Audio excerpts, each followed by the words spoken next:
ہماری مسجد کے ایک نمازی تھے, ان کا 5-6 سال پہلے انتقال ہو گیا, اللہ ان کی مغفرت فرمائے. اب کسی کو نہیں پتہ چلے گا ان کی بات ہو رہی ہے, اس لیے غیبت نہیں ہوگی. وہ میرے پاس جب مسئلہ پوچھنے کے لیے آتے نا تو میں کانپنے لگتا تھا. وہ سمجھتے تھے کہ ہم نے آداب کا ملحوظ رکھ کے مفتی صاحب سے سوال اگر نہیں پوچھا تو ایسا نہ ہو یہ دل پہ لے جائیں.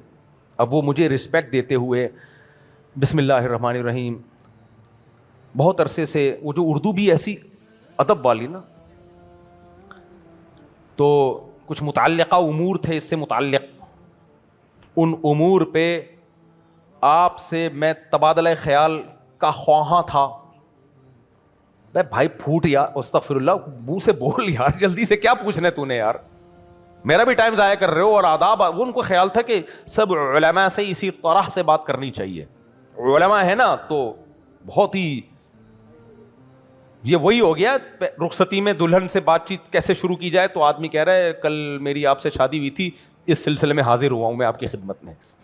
بس کر یار, بیوی بولے گی مرزا غالب سے شادی ہوئی ہے میری, اس سلسلے میں کیا ہوا ہوں, حاضر ہوا ہوں. تکلفات کی دنیا ہے تو وہ اتنا ٹائم لگاتے ہیں یار. بھائی پھوٹ, یعنی منہ سے بولو یار جلدی سے. تو وہ 2-4 دفعہ تو میں نے برداشت کیا. اس کے بعد جب وہ کہیں آ رہے ہوتے میں راستہ بدل لیتا. تو ایک نوجوان بھی میرے ساتھ ہی ہوتا تھا, وہ بھی دیکھتا تھا یار, کہتا تھا یار یہ مفتی صاحب مشکل کیس ہے, یہ صاحب کیا ہیں, بہت مشکل کیس ہیں یہ. اسٹارٹنگ میں اتنا ٹائم, پھر آداب میں, اور پھر ہاں جناب اور خواہاں اور پتہ نہیں کیا کیا کر کے, بھائی بہت بہت زیادہ ٹینشن ہو رہی ہے میرے بھائی. یہ اب دیکھنے میں تو لگیں گے اخلاق, اگلے کو آپ کیا دے رہے ہو, ٹینشن.